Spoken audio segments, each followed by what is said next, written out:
एक गांव में दिशा नाम की एक लड़की अपने बूढ़े अम्मी अब्बू के साथ रहा करती थी। दिशा के अम्मी अब्बू वेज पुलाव का ठेला लगाकर बेचा करते थे। दिशा एक 20 साल की लड़की थी जो दिन भर किताबों में डूबी रहती थी। एक दिन उसकी अम्मी अनीता दीक्षा से बोली, तुम दिन भर किताबों में ही डूबी रहती हो, थोड़ा बहुत अपनी अम्मी के कामों में भी हाथ बटा लिया करो, निकाह के बाद ये तुम्हारे काम आएगा। ये आप कैसी बातें कर रही हैं अम्मी? घर का सारा कामकाज तो मुझे करना आता है। मैंने आपसे खाना बनाना भी सीखा है। अब्बू तो मेरे हाथ के बने हुए दावत की बेहद तारीफ करते हैं। वो तो मैं अच्छी तरह से जानती हूँ, लेकिन दिन भर किताबों में डूबे रहने से क्या हासिल हो जाएगा? भला आज तक किसी लड़की को पढ़ लिख कर कुछ मिला है क्या? अंत में तो उसे निकाह के बाद चूल्हा चौका ही संभालना पड़ता है। ऐसा नहीं है अम्मी, अगर मैं दिन भर किताबों में डूबी रहती हूँ तो उसकी भी एक वजह है। किताबें हमें बहुत कुछ सिखाती हैं। मैं इस जिंदगी में कुछ नया करना चाहती हूँ। दीक्षा की बात पर अनीता दिशा से कुछ बोलने ही वाली थी कि तभी वहाँ दिशा के अब्बू आ गए। अरे मेरी बेटी दीक्षा बिल्कुल सही बोल रही है। अनीता, उसे पढ़ने दो। मैं तो बस यही कहना चाह रही थी जी कि हमें दीक्षा को पढ़ा लिखा कर नौकरी थोड़ी न करवानी है, अंत में उसका निकाह ही तो करना है। ऐसा नहीं सोचते अनीता। अगर दीक्षा बिटिया शिक्षित हो जाएगी तो सोचो अपनी शिक्षा से उसे कितना फायदा पहुंचेगा। वो अपने पति के ऊपर बोझ नहीं होगी। और वैसे भी आजकल के दौर में लड़कियां पुरुषों से पीछे है क्या? वो पुरुषों के साथ कदम से कदम मिलाकर चल रही है। अब्बू जान, मेरे मदरसे में 2 दिन के लिए जंगल में एक टूर जा रहा है, क्या मैं जा सकती हूँ? लेकिन मौलाना ने 500 रुपए मांगे हैं। बेटी, मैं तुम्हें कभी मना नहीं करता, लेकिन तुम तो जानती हो आजकल धंधा कितना मंदा हो गया है। मैं तुम्हारे स्कूल की फीस भी कितनी मुश्किलों से जमा करता हूँ। टूर पर जाने के लिए स्कूल वालों ने कुछ अतिरिक्त रुपए तुमसे मांगे हैं, जो इस समय मेरे पास नहीं है बेटा। रमन की बात सुनकर दीक्षा का चेहरा उतर गया। अपनी बेटी का चेहरा देखकर रमन भावुक होकर बोला, लेकिन तुम फिक्र मत करो, कल मैं किसी न किसी से पैसे उधार मांगकर तुम्हें दे दूंगा। अब्बू की बात सुनकर दीक्षा बेहद खुश हो गई। ये क्या जी, अब आप दीक्षा के लिए पैसे भी उधार लेंगे? कोई बात नहीं, बेटिया पढ़ लिख जाएगी तो हो सकता है वो आगे चलकर हम दोनों का ही सहारा बने। लेकिन हमें परसों मकान मालिक का किराया भी देना है। अगले दिन दिशा के अब्बू फिर से ठेला लेकर बस स्टैंड के पास चले गए, मगर वो यही सोचते रहे कि आखिर वो कैसे और किससे उधार मांगे। तभी उसे दूर से गांव का मुखिया आता हुआ नजर आया, जो उसी के करीब आ रहा था। नमस्ते नमस्ते मुखिया जी। अरे नमस्ते नमस्ते रमन, नमस्ते। और सुनाओ, कैसे हो? धंधा कैसे चल रहा है तुम्हारा? धंधा अभी बहुत हल्का चल रहा है मुखिया जी। पहले पुलाव शाम तक बिक जाता था, लेकिन अब तो कभी कभी भगोने में पुलाव ऐसा का ऐसा ही रखा रहता है। अरे रमन, आजकल चाइनीज फूड का दौर है। भारत में तरह तरह के लजीज खाना बन रहे हैं। ऐसे में तुम्हारा देसी पुलाव कौन खाना पसंद करेगा? गांव का नक्शा अब पहले जैसा नहीं रहा। गांव के लोग भी बहुत बदल चुके हैं। मुखिया जी, मुझे आपसे कुछ बात करनी थी। हाँ, बोलो, अब क्या बात करनी थी? मुझे आपसे कुछ पैसे उधार चाहिए थे। कितने पैसे चाहिए थे? जी, मुझे 2000 रुपए की जरूरत थी। वो क्या है कि कल मुझे 1500 रुपए मकान का किराया देना है और 500 रुपए बेटिया के स्कूल में जमा करने हैं। अरे तो दीक्षा बेटिया की स्कूल की फीस जमा नहीं हुई क्या? जी, वो तो मैंने कब की जमा कर दी मुखिया जी। क्या है कि स्कूल की तरफ से बिटिया का टूर जा रहा है जंगल, तो बिटिया का बड़ा मन है उस टूर में जाने का, और स्कूल वाले 500 रुपया मांग रहे हैं। अरे तुम्हें क्या हो गया है रमन? तुम्हारा धंधा वैसे ही मंदा चल रहा है और ऊपर से तुम्हें मकान का किराया भी देना है। ऐसे में बिटिया को टूर पर भेजना जरूरी है क्या? बिटिया को पेड़ और पौधों से बहुत प्रेम है मुखिया जी, और वो दिन भर इसी के बारे में किताबों में पढ़ती रहती है। अगर आज शाम को मैं उसे पैसे नहीं दे पाया तो बिटिया का दिल टूट जाएगा मुखिया जी। मुखिया दीक्षा के अब्बू की बातों को सुनकर उन्हें बेहद गौर से देखने लगा। तभी मुखिया का साथी अभिमन्यु वहाँ जा पहुँचा।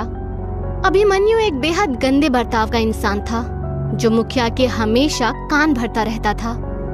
वो उन दोनों की बातें काफी देर से सुन रहा था। अभिमन्यु ने मुखिया के कान में बोला। अरे सोचते क्या हो मुखिया जी, 1000 रुपए की बात है, दे दीजिए। वैसे भी रमन का ठेला कम से कम 10,000 रुपयों का होगा। इस वक्त रमन का धंधा अच्छा नहीं चल रहा है, वो आपके पैसे नहीं चुका पाएगा। उसके बदले आप उसका ठेला रख लेना, पूरे 8,000 रुपए का फायदा होगा।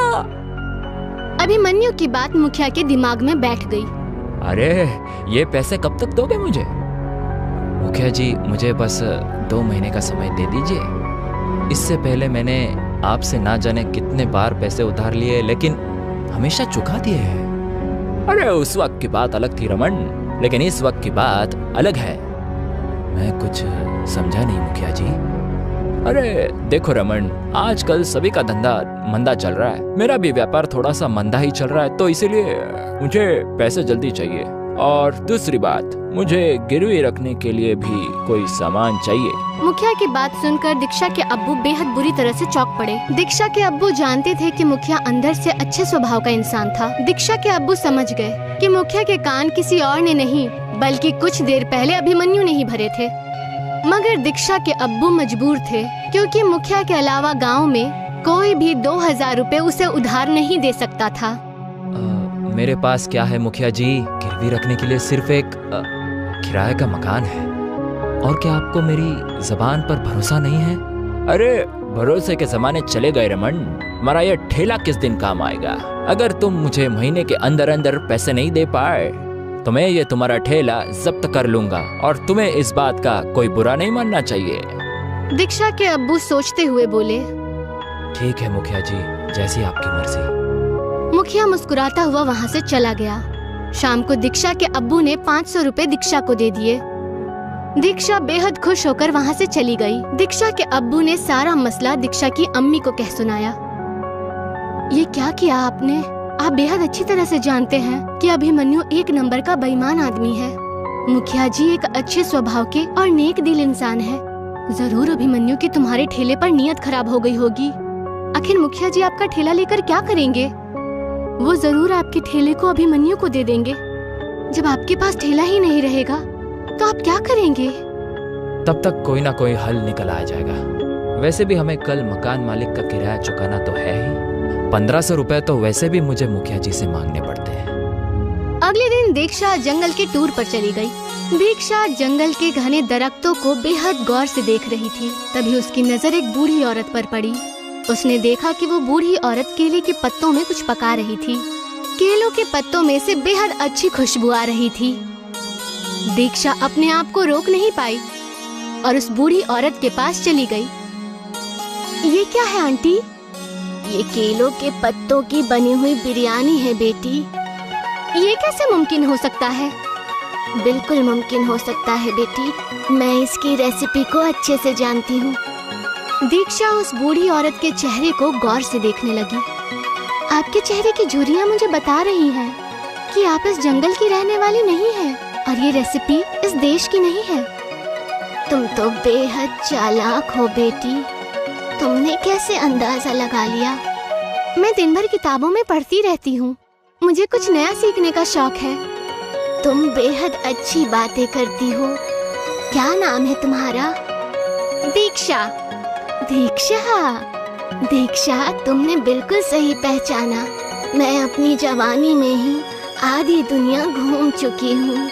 मेरे खानदान के सभी लोग मुझे छोड़कर विदेश में बस गए हैं। उस दिन के बाद इस दुनिया से मेरा दिल बिल्कुल ही हट गया और मैं जंगलों में ही अकेले रहने लगी। क्या आप मुझे ये रेसिपी सिखाएंगी? अगर कोई और कहता तो मैं उसे जरूर मना कर देती, लेकिन तुम बेहद अच्छी हो। तुम्हारी आंखों की चमक बता रही है कि तुम्हें आगे बढ़ने का बेहद शौक है। ये लजीज बिरयानी जरूर तुम्हें सिखाऊंगी। बूढ़ी औरत ने दीक्षा को लजीज बिरयानी की रेसिपी बता दी। शाम को दीक्षा अपने घर पर चली गई। वक्त ऐसे ही गुजरता रहा। दीक्षा के अब्बू का काम बंद हो गया और मुखिया अभिमन्यु के साथ आकर दीक्षा के अब्बू का ठेला छीनकर ले गया। दीक्षा के अब्बू का धंधा एकदम ठप हो गया और ऊपर से उसके सर पर मकान के किराए का कर्ज भी बढ़ गया था। कितनी बार आपको समझाया मैंने, पर आपको समझ में ही नहीं आया। अरे क्या जरूरत थी दीक्षा को इतना ज्यादा पढ़ाने की। अब बताइए, दीक्षा को पढ़ा लिखा कर क्या फायदा मिला? कितने भी पैसे खर्च हुए हैं, अगर वो हम बचा कर रखते तो आज हमारे कुछ काम आते। अरे इसमें दीक्षा का कोई दोष नहीं है अनीता। तभी वहाँ पर दीक्षा आकर बोली, अब्बू जान, मेरे पास एक तरकीब है। कैसा उपाय बेटी? कुछ महीने पहले जब मैं जंगल के टूर पर गई थी तो मैंने वहाँ पर एक बूढ़ी औरत से बिरयानी की रेसिपी सीखी थी। मुझे लगता है कि अगर वही बिरयानी हम अपने गांव में बनाकर बेचें तो हमें बेहद मुनाफा होगा। ये कैसी बातें कर रही हो बेटी? तुम कहना क्या चाहती हो कि तुम्हारे पिताजी अच्छी पुलाव नहीं बनाते थे? अनीता, मुझे लगता है कि दीक्षा बेटी सही बोल रही है। मुखिया जी भी यही बोल रहे थे कि आजकल भारत में नई नई चीजों का दौर है। जब तक हम कुछ नया नहीं करेंगे तो ऐसे ही बिछड़ते रह जाएंगे। लेकिन दिक्कत ये है जी कि बिटिया की बात अगर मान भी ली जाए तो आप वो बिरयानी बेचोगे कहाँ? ठेला तो वो अभिमन्यु छीन कर ले गया। अब उसकी चिंता मत कीजिए अम्मी। मैंने अपने घर के मसले के बारे में अपनी टीचर से बात की थी। उनकी एक दुकान गांव में खाली पड़ी है।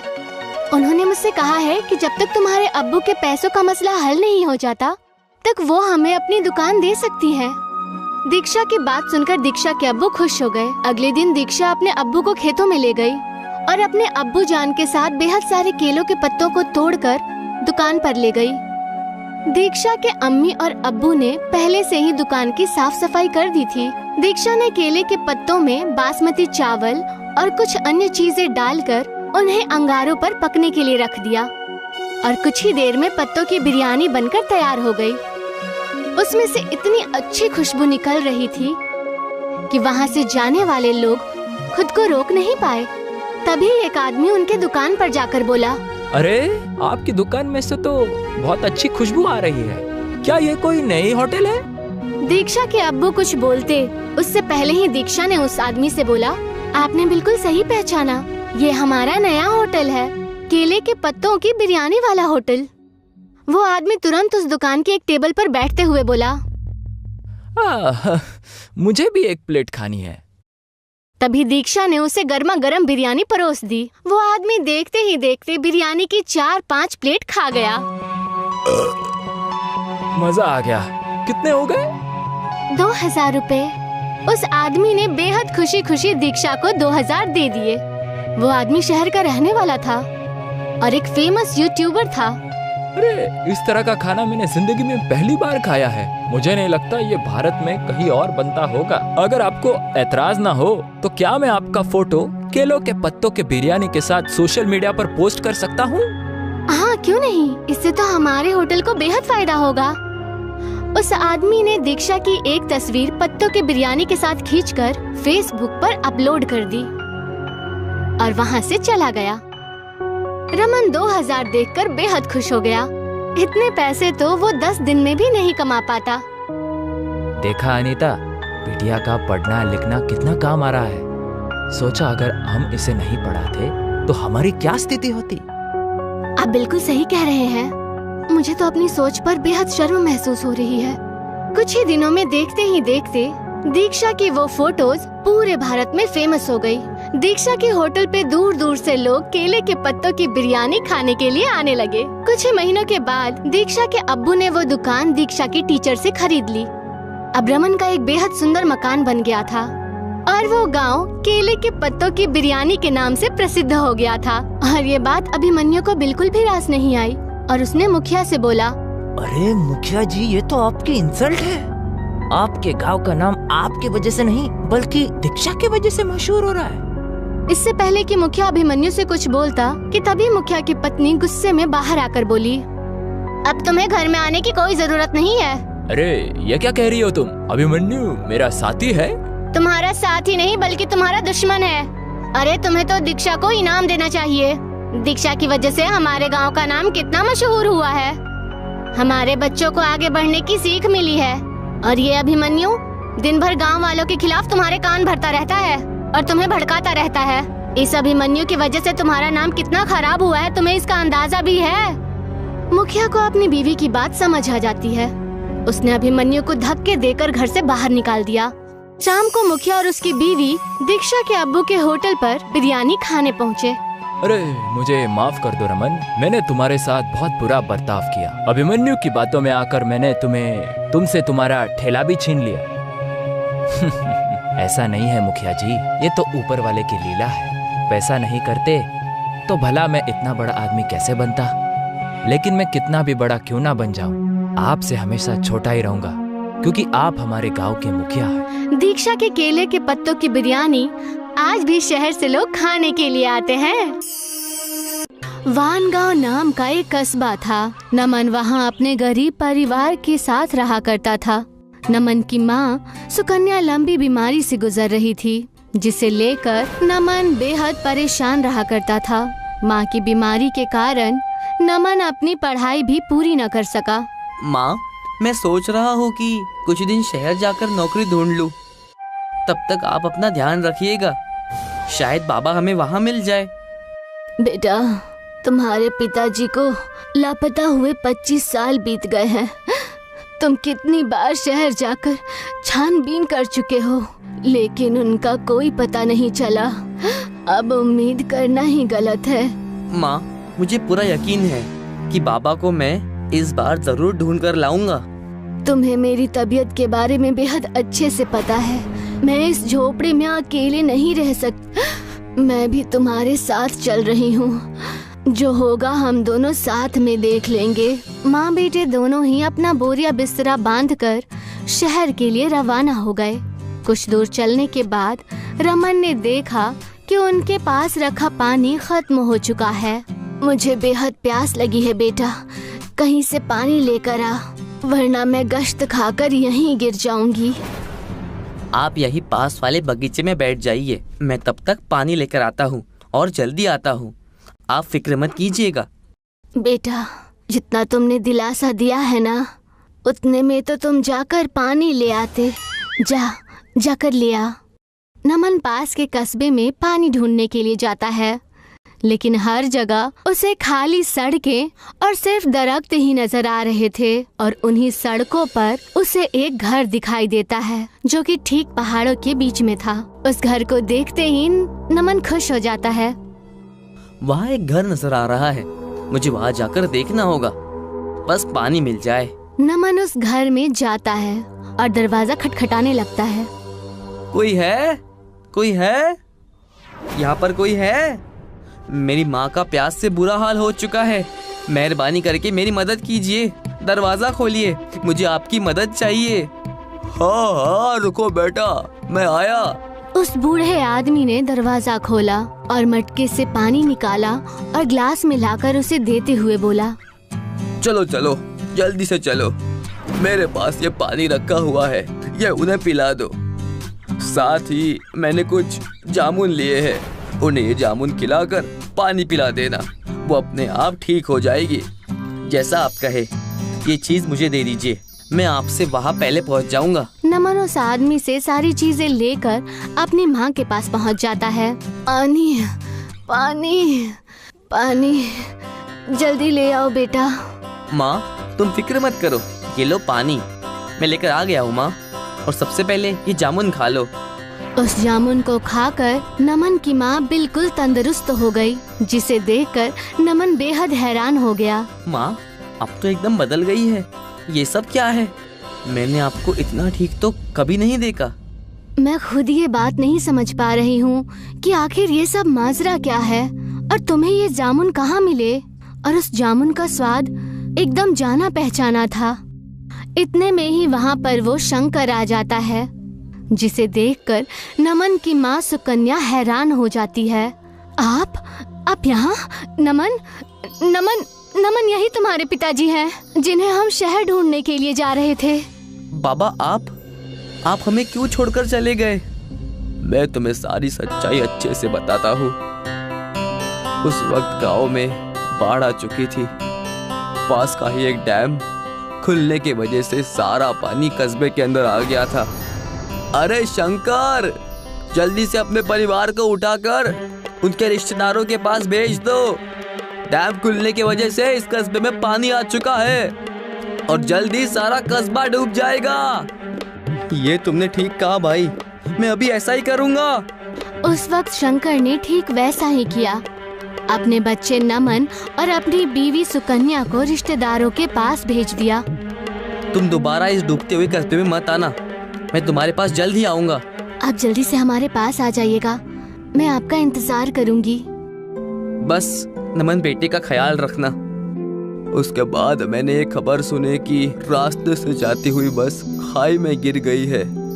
फिर मैंने सोचा कि मैंने मेरा परिवार खो दिया है और इस जगह में बस गया। मैं आज बहुत खुश हूँ, मेरा परिवार सही सलामत है। आपका परिवार सलामती से बिल्कुल भी नहीं है और बाप के प्यार के लिए तरसा हूँ मैं। और एक आप है कि यहाँ रहकर जामुन खा रहे हैं, शर्म आनी चाहिए आपको। चुप रहो नमन, पिताजी से कोई ऐसे बात करता है क्या? आवाज नीची रखो। भला हो उस ऊपर वाले का जिसने मुझे अपने परिवार से मिलाया। तुम्हारा दिया हुआ जामुन का दरख्त आज बहुत बड़ा हो गया है। मैंने उसे संभाल कर रखा था। वो कोई मामूली जामुन का दरख्त नहीं है, उसमें कई सारी ताकतें हैं। मैं कुछ समझा नहीं, ये कैसे जामुन का दरख्त है? इससे क्या होता है? ये जामुन कई हजार सालों में एक बार ही फलता है। उस दरख्त के जामुन को खाते ही लोग तंदुरुस्त और ठीक हो जाते हैं। हम अपनी गरीबी इस जामुन की मदद से खत्म कर सकते हैं। बेटा, मैं मेरे परिवार को पाकर ही खुश हूँ। चलो वहाँ उस घर पर चलकर तुम जामुन के दरख्त को देखो। नमन अपने पिता और अपनी माँ के साथ जाकर उस जामुन के दरख्त को देखता है कि वहाँ पर एक विशाल जामुन का दरख्त वहाँ खड़ा है, जिसे देखकर वो बेहद खुश हो जाता है। वो पूरा दरख्त बेहद सारे जामुन से भरा हुआ होता है। माँ, इस जामुन से हम बेसहारा लोगों को ठीक करेंगे, कम पैसों में ही। बेटा, तुम्हारी सोच नेकी की है, लेकिन यहाँ के लोग बेहद बेसहारा और गरीब है, वो जामुन नहीं खरीदेंगे। तुम कोई और काम के बारे में सोच सकते हो। बाबा, क्या मैं बिरयानी की दुकान खोल सकता हूँ? ये पहाड़ी इलाका है, थोड़ी ही दूर कस्बे में चले जाएंगे और वहाँ जाकर अपने बिरयानी बेचने का कारोबार करेंगे। तुम ऐसा जरूर कर सकते हो, कोई दिक्कत नहीं है, ऐसा ही करो। नमन ने बिरयानी का ठेला खोल दिया और अपने पास के कस्बे में जाकर बिरयानी बेचने लगा। बिरयानी, गर्मा गर्म बिरयानी, जो खाए उसका दिल भर आए। बिरयानी, गर्मा गर्म बिरयानी। खुशबू तो बड़ी अच्छी आ रही है। कितने का दिए भाई?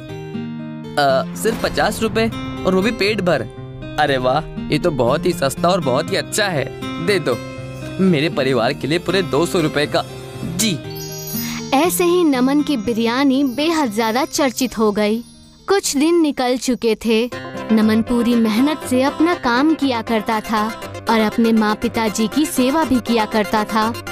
इस बात से उसके माँ और पिताजी दोनों बेहद खुश थे।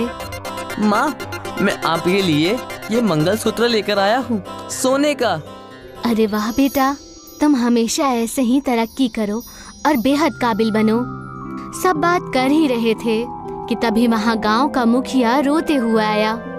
शंकर, शंकर, अरे ओ शंकर, मेरे कस्बे को बचा लो, मेरे कस्बे को बचा लो, बड़ी परेशानियां हो गई है। ठहरो जरा, सांस लो, बताओ हुआ क्या? ऐसी कौन सी परेशानी आ गई जो भागे भागे इतने दूर से आए हो कस्बे से? मेरे गांव में परेशानी आन पड़ी है। गांव का हर आदमी बीमार है। कस्बे में एक बीमारी फैलने के वजह से सब लोग परेशान और हताश है। मैं कस्बे के बाहर था, इसी वजह से मैं बच गया। मेरा परिवार तक इस बीमारी के चपेट में आ चुका है। लेकिन इस बीमारी के बारे में तुम किसी डॉक्टर या वैद्य को क्यों नहीं बता देते? उस परेशानी के डर से इतने लोग परेशान हैं कि मैं क्या बताऊं। बाबा, हम उनकी मदद जादुई जामुन से कर सकते हैं। हम जामुन को बिरयानी में मिलाकर उन्हें खिला देंगे, जिससे वो एकदम ठीक हो जाएंगे। ऐसे में हमें उन्हें सिर्फ जामुन खिलाना चाहिए। नहीं माँ, उस कस्बे में हमारे बिरयानी बहुत बिकती है। जामुनी बिरयानी खाकर उन्हें पता भी नहीं चलेगा और वो एकदम तरोताजा हो जाएंगे। नमन बिल्कुल ठीक कह रहा है, हमें ऐसा ही करना चाहिए। बेटा, बस उन्हें ठीक कर दो, तुम्हें मुंह मांगी कीमत हम देंगे। नमन ने जादुई जामुन के पेड़ से बेहद सारे जामुन तोड़े और बिरयानी बनाकर उसमें जामुन डाल दिए। और ये हो गई हमारी जामुन की बिरयानी तैयार। नमन और मुखिया जी मिलकर पूरे कस्बे में जामुन बिरयानी बांटते हैं। जैसे जैसे सब लोग जामुन की बिरयानी खा रहे थे, उस जामुन के जादू से सब लोग ठीक होते जा रहे थे। मुखिया इस चीज को देखकर बेहद खुश था। बेटा, अगर आज तुम ना होते तो मेरा कस्बा तबाह हो चुका होता। लाख लाख शुक्र है तुम्हारा, ये तो मेरा फर्ज था। जामुन बिरयानी खाते ही सब ठीक हो गए और ये बात सारी जगह आग की तरह फैल गई। सारे ही नमन से जामुन बिरयानी खरीदकर खाने लगे और नमन की तारीफें करने लगे। नमन के पूरे परिवार को नमन पर नाज था और फिर सभी लोग खुशी खुशी एक साथ रहने लगे। बोरा गांव में एक छोटा सा स्कूल है जो कि बहुत साल पुराना है। स्कूल की हालत बेहद खराब है। बच्चों के बैठने वाली बेंच टूटी हुई है और उन पर दीमक लगी हुई है। ब्लैक बोर्ड पर दरारें पड़ी हुई है। साथ ही बारिश के मौसम में स्कूल के छत से पानी भी टपकता है। बच्चों, जल्दी से अपना होमवर्क चेक करवा लो, अभी बारिश होने वाली है, नहीं तो तुम्हारी कॉपियाँ भीग जाएंगी। बारिश में काफी भीग जाने की वजह से सभी अपना होमवर्क चेक कराने के लिए टीचर के पास जाते हैं। टीचर सभी बच्चों का होमवर्क चेक करती है और उन्हें नया होमवर्क देकर घर भेज देती है। ठीक है बच्चों, कल सब अपना होमवर्क करके आना और अभी सीधे घर चले जाओ। कोई भी मुझे रास्ते में घूमता हुआ नहीं दिखना चाहिए, क्योंकि बारिश तेज होने वाली है और अगर बारिश में भीग जाओगे तो तबीयत खराब हो जाएगी। ठीक है मैडम, हम सब स्कूल से सीधा घर चले जाएंगे। सभी स्टूडेंट घर चले जाते हैं और उनके जाने के बाद मैडम भी स्कूल के सभी दरवाजे और खिड़कियां बंद करके ताला लगा देती है और अपने घर निकल जाती है। सबके निकल जाने के बाद तेज बारिश होती है और साथ ही आंधी तूफान भी आता है। तेज तूफान के चलते स्कूल टूटकर नीचे गिर जाता है। अगले दिन जब मैडम स्कूल आती है तो देखती है कि स्कूल पूरी तरह से खत्म हो चुका है। लो, अब यही देखना बाकी रह गया था। जैसे तैसे करके हम इस स्कूल में काम चला रहे थे, अब तो वो भी नहीं रहा। अब बच्चों को कैसे पढ़ाऊंगी? टीचर गांव के मुखिया के पास जाती है और उनको इस बारे में बताती है। मुखिया जी, हमारा स्कूल तूफान की वजह से टूट गया है। हमें स्कूल के लिए नए बिल्डिंग की जरूरत है। क्या आप हमारी कुछ मदद कर सकते हैं? मेरे पास तो इतने पैसे है नहीं कि मैं नई बिल्डिंग बनवा सकूं, हैं? पर हम लोग सरकार से स्कूल बनवाने के लिए अर्जी दे सकते हैं। आप एक अर्जी लिख लीजिए, मैं उस पर साइन करके गांव प्रधान की मोहर लगाकर कार्यालय में जमा करवा दूंगा। ठीक है? टीचर स्कूल की बिल्डिंग बनवाने के लिए एक एप्लीकेशन लिखकर मुखिया को देती है। मुखिया उस पर प्रधान की मोहर लगाकर उसको अपने नजदीकी सरकारी ऑफिस में जमा कर देता है। कुछ दिनों के बाद एक सरकारी इंजीनियर उस स्कूल का नक्शा बनाने और जगह का मुआयना करने गांव में आता है। ये लीजिए मैम, मैंने नए स्कूल का नक्शा बना लिया है। मैं इसकी कॉपी ऑफिस में जमा कर दूंगा। जैसे ही सरकार की तरफ से बजट पास होगा, नए स्कूल बनने का काम शुरू हो जाएगा। टीचर को नया स्कूल का नक्शा देने के बाद इंजीनियर वहाँ से चला जाता है और सरकारी ऑफिस में स्कूल का नक्शा दे देता है। पर सरकारी अफसर इस विषय पर कोई भी ध्यान नहीं देते और बहुत वक्त गुजर जाने के बाद भी स्कूल बनने का काम शुरू नहीं होता है। कई महीने इंतजार किया, अब तो 1 साल होने को है। अभी तक नया स्कूल बनने का कोई आसार नहीं नजर आ रहा। मुझे तो नहीं लगता कि सरकार हमारे लिए स्कूल बनवा कर देगी। टीचर इस बारे में इंजीनियर से बात करने के लिए उनके ऑफिस जाती है। आइए मैडम, बैठिए, मैं आपके पास ही आने वाला था। सर, वो हमारे स्कूल की बिल्डिंग का काम कब से शुरू होगा? 1 साल बीत चुका है। बच्चों के मुस्तकबिल का सवाल है। अब आपको क्या बताऊं मैम, मैंने तो उसी दिन नक्शा दे दिया था, वो पास भी हो गया था। सरकार की तरफ से जो स्कूल बनाने के लिए बजट आया था, उस पैसे को सरकारी अफसरों ने खा लिया और कागजों में ये दिखा दिया कि स्कूल बन चुका है। अच्छा, तो ये बात है। सरकारी अफसरों से और उम्मीद भी क्या की जा सकती है? इन लोगों ने तो बच्चों की तालीम को भी नहीं छोड़ा। कम से कम इस स्कूल का पैसा तो छोड़ देते, बेचारे बच्चों का भला हो जाता। मैं माफी चाहता हूँ मैडम, आपके बच्चों का भविष्य खराब हो गया, पर इसमें मेरी कोई गलती नहीं है। मैंने तो अपना काम कर दिया था। नहीं, मैं इतनी आसानी से बच्चों के मुस्तकबिल को खराब नहीं होने दूंगी। स्कूल की बिल्डिंग नहीं बनी तो क्या हुआ, मैं दरख्त के नीचे बच्चों को पढ़ाऊंगी, लेकिन बच्चों की तालीम में कोई रुकावट नहीं आने दूंगी। अगले दिन से टीचर सभी को एक बड़े दरख्त के नीचे पढ़ाना शुरू करती है। सभी बच्चे अपने इस तरह की क्लास से बेहद खुश थे, पर तभी अचानक बारिश शुरू होती है और बच्चे बारिश से बचने के लिए इधर उधर भागने लगते हैं। अरे कहाँ जा रहे हो? आराम से बच्चों, बारिश में फिसलना मत। कुछ बच्चे पास में पड़े खराब रिक्शा के अंदर बैठ जाते हैं। मैडम भी रिक्शा के अंदर चली जाती है और आगे ड्राइवर की सीट पर बैठकर बच्चों को पढ़ाने लगती है। ये तो हमें अच्छी जगह मिल गई है बच्चों, हम लोग यहाँ बैठकर भी पढ़ाई कर सकते हैं। मैडम, पर इस रिक्शा में तो सिर्फ हम 4 लोग ही पढ़ाई कर सकते हैं, बाकी के बच्चे कैसे पढ़ेंगे? इस बारे में कुछ सोचना पड़ेगा। मैं कोई हल निकालती हूँ। तुम आज का अपना लेसन कंप्लीट करो और घर चले जाओ। मैं कल तक नए स्कूल का इंतजाम करती हूँ। सभी बच्चों के जाने के बाद मैडम एक रिक्शा मैकेनिक के पास जाती है। मुझे बच्चों के लिए एक नया स्कूल बनाना है, क्या तुम मेरी मदद कर सकते हो? मैं रिक्शा मैकेनिक हूँ मैडम, कोई बिल्डिंग बनाने वाला मिस्त्री नहीं हूँ जो आपके लिए स्कूल बनाकर दे दूँ। मुझे रिक्शा का ही स्कूल बनाना है, पत्थर का नहीं, इसलिए तो तुम्हारे पास आई हूँ। रिक्शे का स्कूल? पर कैसे? मैंने तो आज तक कभी भी रिक्शे का स्कूल ना देखा है ना सुना है, पहली बार आपके मुंह से सुन रहा हूँ। मैडम, मैं एक गरीब आदमी हूँ, ये देखकर आप मेरे साथ मजाक तो नहीं कर रही? और अगर मजाक नहीं कर रही है तो आप खुद ही बता दीजिए कि रिक्शा का हम स्कूल कैसे बना सकते हैं। देखो, वहाँ पर बहुत टाइम से कुछ खराब रिक्शे पड़े हैं, क्या तुम उन सभी को जोड़कर एक ऐसा रिक्शा स्कूल तैयार कर सकते हो जिसमें मेरे सभी स्टूडेंट्स एक साथ मिलकर पढ़ सकें? अच्छा, तो ऐसी बात है, आपने पहले क्यों नहीं बताया?